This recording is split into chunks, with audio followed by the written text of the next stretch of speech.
Assalamualaikum warahmatullahi wabarakatuh. Selamat datang di Satpam Channel bareng saya Ferry. Terima kasih untuk rekan-rekan yang sudah mengklik video kali ini.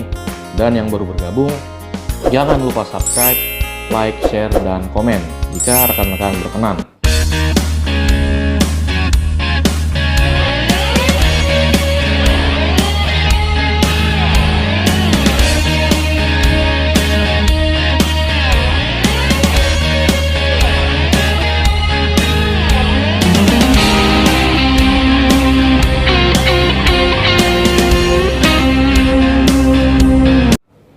Baik rekan-rekan, sebagaimana kita tahu bahwa lonjakan COVID-19 sedang meningkat, sehingga menyebabkan pemerintah memberlakukan PPKM darurat yang mengakibatkan ditutupnya beberapa jalan yang menuju arah Jakarta dan beberapa ruas jalan yang ada di dalam kota Jakarta. Hal ini untuk mengantisipasi para pekerja yang bekerja di sektor non-esensial dan non-kritikal untuk melintas dan bekerja di masa PPKM darurat ini. Lalu, bagaimana nih dengan Satpam? Apakah Satpam terdampak? Baik rekan-rekan, untuk video kali ini saya akan membahas tentang bolehkah atau bisakah Satpam melintasi titik-titik penyekatan di masa PPKM. Sebelum kita membahas masalah ini, kita bahas dulu mengenai sektor apa saja yang diizinkan untuk melintasi titik-titik penyekatan. Menurut aturan yang berlaku, bahwa yang bisa melintasi penyekatan adalah orang-orang yang bekerja pada sektor esensial dan kritikal. Lalu apa sih yang dimaksud dengan sektor esensial dan kritikal?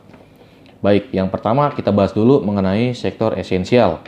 Yang termasuk dalam sektor esensial adalah yang pertama.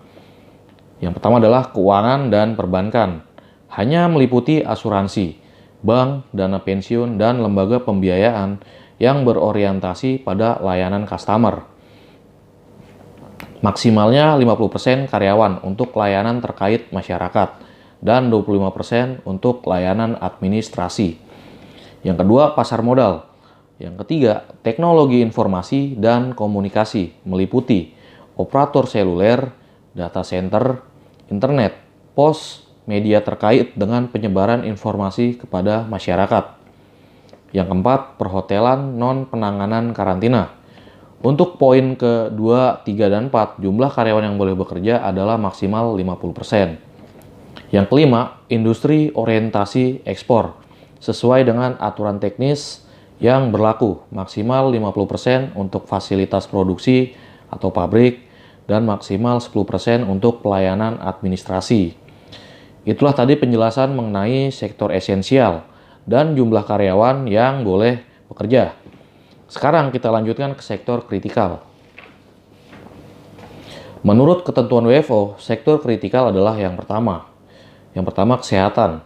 Untuk kesehatan atau nakes yang bisa hadir bertugas adalah 100% tanpa pengecualian.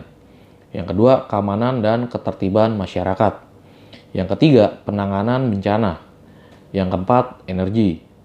Yang kelima, logistik, transportasi, dan distribusi, terutama untuk kebutuhan pokok masyarakat. Yang keenam, makanan, minuman, dan penunjangnya, termasuk untuk ternak atau hewan peliharaan. Yang ketujuh, pupuk dan petrokimia. Yang kedelapan, semen dan bahan bangunan. Yang kesembilan, objek vital nasional. Yang ke-11, konstruksi atau infrastruktur publik. Yang ke-12 atau yang terakhir, utilitas dasar, listrik, air, dan pengelolaan sampah. Untuk poin ke-2 sampai ke-12, untuk karyawan yang bisa bekerja adalah maksimal 100%. Staf bagian fasilitas, produksi, atau konstruksi, pelayanan masyarakat. Lalu maksimal 25% di bagian administrasi. Baik rekan-rekan, itulah tadi ketentuan yang berlaku untuk sektor esensial dan kritikal. Ketentuan ini berdasarkan Instruksi Mendagri nomor 18 tahun 2021 tentang perubahan kedua Instruksi Mendagri nomor 15 tahun 2021 tentang PPKM darurat Coronavirus 2019 di wilayah Jawa dan Bali. Baik rekan-rekan, jadi sudah jelas bahwa Satpam termasuk dalam sektor kritikal, yakni ada di poin kedua, WFO sektor kritikal, keamanan dan ketertiban masyarakat. Baik, sekarang aturan sudah jelas bahwa Satpam seharusnya tidak dicegah untuk melintasi titik-titik penyekatan. Tapi, apakah petugas PPKM sudah paham aturan di lapangan? Nyatanya, masih banyak dari rekan-rekan Satpam nih yang saya lihat ya, yang justru tidak bisa nih melintasi penyekatan atau tidak boleh.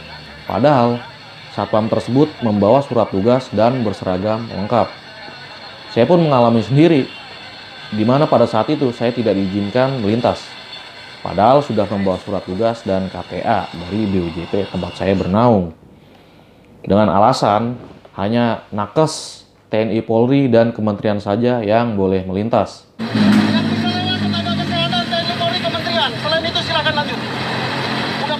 Tugas PPKM malah menyuruh saya nih atau menyarankan saya untuk mencari jalan tikus atau jalan alternatif. Saat itu ya saya cuma bisa geleng-geleng kepala. Kan nggak enak juga kalau kita harus debat ya dengan petugas yang sedang berjaga.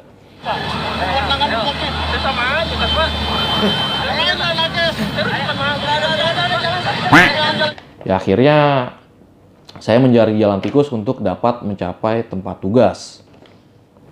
Hal ini tentunya sangat merugikan saya sebagai Satpam. Padahal saya ingin bertugas dan sudah membawa surat tugas. Dan termasuk dalam sektor kritikal ya, tetap tidak diizinkan. Akan tetapi saat ini kita para Satpam sudah punya izin yang kuat untuk melintasi titik-titik penyekatan menyusul diterbitkannya surat dari Polda Metro Jaya yang ditujukan untuk para petugas pelaksana PPKM Mikro Darurat di setiap pintu penyekatan agar para Satpam yang bertugas diizinkan melintas sepanjang anggota Satpam tersebut menggunakan seragam Satpam baik yang lama maupun yang baru atau menunjukkan KTA Satpam dan atau surat keterangan dari tempat kerja. Nah, jadi masalah ini sudah clear ya. Dan rekan-rekan Satpam bisa menunjukkan surat ini agar diizinkan melintas apabila ada petugas PPKM yang tidak memberikan jalan untuk melintas. Surat ini ditandatangani oleh Kepala Kepolisian Daerah Metro Jaya Dirbinmas. Jadi surat ini hanya berlaku untuk wilayah Polda Metro Jaya. Untuk wilayah lainnya bisa ditanyakan ke BUJP-nya atau ke Polda di wilayahnya. Jika ada rekan-rekan yang belum mendapatkan surat ini, rekan-rekan bisa menanyakan langsung di BUJP tempat rekan-rekan bertugas. Baik rekan-rekan, sekian video kali ini. Semoga dapat dipahami dan bermanfaat untuk rekan-rekan. Dan saya juga ingin mengingatkan untuk rekan-rekan tetap patuhi protokol COVID-19. Sayangi diri Anda, keluarga Anda di rumah. Baik rekan-rekan, terima kasih sudah mengikuti video kali ini dari awal sampai akhir. Jangan lupa subscribe, like, share, dan komen. Akhir kata, Assalamualaikum warahmatullahi wabarakatuh.